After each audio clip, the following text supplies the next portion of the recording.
Chapter 16. The Plantations Curse New Orleans. July 1925. The plantation district stretched along the Mississippi River, a half-hour's drive from the heart of New Orleans, where the city's clamor faded into the eerie stillness of abandoned estates. The air was thick with the scent of mud and decaying magnolias, the river's murmur a constant undertone to the cicadas' relentless hum. Julien Dubois drove a borrowed Model T, his hands steady on the wheel despite the pain in his bandaged side, his dark eyes scanning the overgrown road for any sign of danger. The full moon had waned, but its pale light still filtered through the cypress trees, casting long shadows that seemed to move with a life of their own. At 35, Julien was a man hardened by the fight at St. Roch's Cemetery, his Creole heritage and Catholic faith now intertwined with the supernatural reality he could no longer deny. The anointed silver medallion hung around his neck, its glow dim but steady, a reminder of the power that had disrupted Victor Leroux's ritual and the price they might still have to pay. The spirit girl from his past, her hollow eyes in the bayou, lingered in his mind, a constant whisper that he was the marked one, the key to Leroux's immortality. His hand brushed the rosary in his pocket, a reflex that felt more like a battle cry than a prayer, his resolve steeled by the need to protect Celeste and Eloise, to end this nightmare once and for all. Celeste Moreau sat in the passenger seat, her practical blouse and trousers freshly cleaned but still bearing the faint stains of their ordeal, her auburn hair tied back, her green eyes sharp with focus. At 28, she was a journalist driven by the truth, her small derringer tucked into her purse alongside her notepad, the 1895 case file open on her lap. She'd seen vampires, fought them, and survived, but the scale of Leroux's plans, the ritual, the souls, the immortality, still churned in her gut, a mix of fear and determination fueling her. She glanced at Julien, her expression a mix of concern and resolve, sensing the storm beneath his stoic exterior.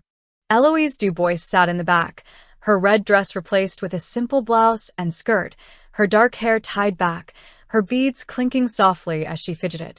At 25, she was a jazz singer seeking redemption, her betrayal of Julien, coerced by Leroux's threats, still a raw wound, but her actions at the cemetery had earned her a chance to make things right. She clutched a small knife, her gaze darting to the shadows outside, her voice a nervous whisper. "You sure this is the right place, Julien?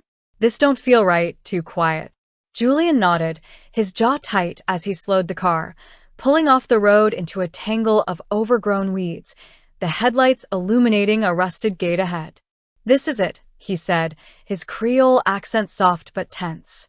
"The old Leroux estate, abandoned since the war, according to my father's notes. If Leroux's got a bolt hole, this is where he'd go after we broke his ritual." They stepped out of the car, the humid air hitting them like a wave, the cicadas' hum growing louder as they approached the gate. The estate beyond was a ghost of its former glory, a sprawling plantation house with peeling paint, its columns sagging, its windows boarded up like blind eyes. Spanish moss draped the oaks lining the drive, swaying in the breeze, and the air felt heavy, charged with a malice Julien recognized from the cemetery. Celeste pulled her derringer, her green eyes scanning the darkness as she whispered, "We go in quiet. Stick together. If Leroux's here, he'll have guards, vampires, maybe worse." Julien nodded, the medallion glowing brighter as he pushed the gate open, its hinges groaning in protest.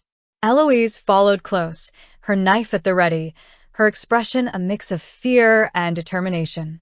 They moved up the drive, keeping to the shadows of the oaks, their footsteps muffled by the damp earth, the plantation house looming closer with every step.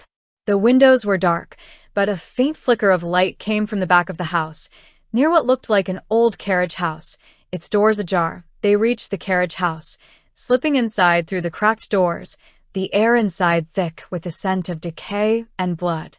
The space was cavernous, its wooden beams sagging, its floor littered with debris, broken crates, rusted tools, and what looked like bones, human and animal, scattered in the corners. In the center of the room, a makeshift altar stood, its surface stained with blood, surrounded by a smaller ritual circle than the one at St. Roche's, but with the same crescent moon symbols etched in ash. On the altar lay a pile of objects, rings, watches, a child's locket, trophies from LaRue's victims, their surfaces glinting in the light of a single lantern hanging from a beam. Julian's stomach churned, his hand tightening on the medallion, its glow flaring as he stepped closer, the pull of the ritual tugging at his soul, a reminder of his role as the marked one. "He's been here," he whispered, his voice raw, his Creole accent thickening with dread. "This is a backup, smaller, but same setup. He's planning to start again." Celeste's green eyes widened as she examined the altar, her journalist's mind cataloging every detail, her voice a tense whisper. "These trophies. They're from the recent killings, but some are older, decades, maybe. He's been collecting for a long time, Julian. This isn't just about the ritual we stopped, he's got bigger plans." Eloise's gaze darted to the shadows, her knife trembling in her hand, her voice a shaky whisper. "I don't like this," she said, her beads clinking softly. "It feels like we're being watched."